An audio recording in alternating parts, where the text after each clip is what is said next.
कि जीव ब्रह्म ही है।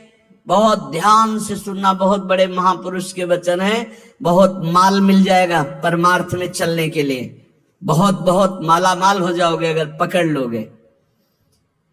तुका मन राखो अंकुश अधीन, प्रतिदिन नवीन जागरण, एकांत में बैठ शुद्ध करो चित्त, सो सुख अनंत पार नाही, आय के ही में रहेंगे गोपाल, साधन सुफल घर बैठे। घर बैठे भगवत प्राप्ति का उपाय। कह रहे हैं शास्त्रों में लिखा है, संतों ने कहा है, जीव ही ब्रह्म है, ब्रह्म ही शरीर भाव को प्राप्त होने के कारण जीव कहा गया। बिल्कुल अकाट्य शब्द है, इसमें कोई संशय नहीं।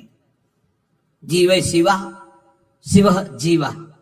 जो शिव है सब में विराजमान है, वही तत्व है। वो अपने स्वरूप को भूल गया, शिवहम, और इस देह भाव को प्राप्त हो गया तो जीवत्व, उसके आगे जीव कह दिया गया। जैसे कई बार एक बिल्कुल ग्रामीण भाषा में इस बात का उदाहरण दिया कि जीव क्यों कहा गया। जैसे हम देखते हैं कि एक आदमी रिक्शा चलाता है, उसको बोलो रिक्शा, वो खड़ा हो जाएगा। वो क्या रिक्शा है क्या? नहीं। ये भी नहीं कहा ए रिक्शा चालक, ऐसा भी नहीं कहा, रिक्शा, वो खड़ा हो गया। क्यों? वो तदात्म है रिक्शा में। फिर कुछ दिन बाद वो पैसा बढ़ता है, टैक्सी खरीद लेता है। अब उसको बोलो रिक्शा, नहीं खड़ा होगा, टैक्सी, खड़ा हो गया। क्यों? अब वो टैक्सी में तदात्म है। वो टैक्सी नहीं है पर टैक्सी में तदात्म। ऐसे शरीर पांच भौतिक है, स्त्री पुरुष इस शरीर का संबोधन है, उत्तम अधम इस शरीर को लेकर के है। वो सच्चिदानंद तत्व एक निर्विकार अनंत घड़ों में एक ही प्रकाशित हो रहा है। जब जीव, श्री तुकाराम जी महाराज कहते हैं, बहुत आनंद का विषय ये साधक के लिए।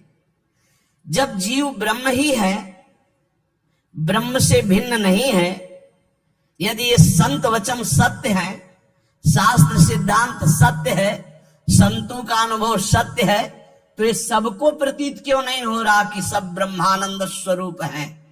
क्यों नहीं प्रतीत हो रहा? बहुत सुंदर बात है। भगवान सर्वगत है, सब में है, समरूप है, बराबर, कमी बेसी नहीं कि चींटी में छोटा भगवान है, हाथी में बड़ा भगवान है। वो आत्म तत्व देवता में, ब्रह्मा में, चींटी में, हाथी में, सब में समान है। और जो ऐसा देखता है वही ज्ञानी है। विद्या विनय संपन्ने ब्राह्मणे गवि हस्तनी स्वनी चुपाके च पंडिता समदर्शिना। जो विद्या विनय संपन्न ब्राह्मण में, गाय में, हाथी में, कुत्ते में, चांडाल में एक ही परमात्मा तत्व को देखता है, वही परम ज्ञानी महात्मा पंडित कहा जाता है। पंडिता समदर्शिना।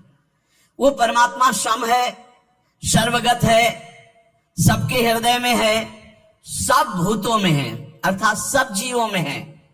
वो सर्वभूतांतरात्मा कहा गया है, वह सर्वव्यापी कहा गया है, वह सर्व साक्षी कहा गया है। वो जल में है, वो थल में है, वो काष्ठ में है, वो पाषाण में है। कोई जगह खाली नहीं जहां भगवान ना हो। फिर तुम क्यों नहीं देख पा रहे हो कि भगवान है? इतना सुलभ परमात्मा सर्वत्र है, फिर तुम अनुभव क्यों नहीं कर पा रहे? तुकाराम जी प्रश्न कर रहे हैं, तुम क्यों नहीं अनुभव कर पा रहे हो? वह परमात्मा अखंड आनंद स्वरूप है, वह परम पवित्र है, रम्य है।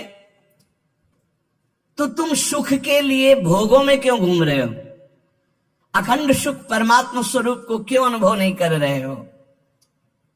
सब जीव क्यों नहीं दौड़ पड़ते भगवान की तरफ? जब सुख सिंधु भगवान है तो झूठे सुख माया की तरफ लग के क्यों नहीं दौड़ पड़ते?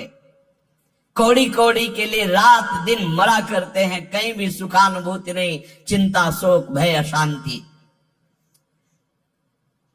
इस संसार से किनारा काट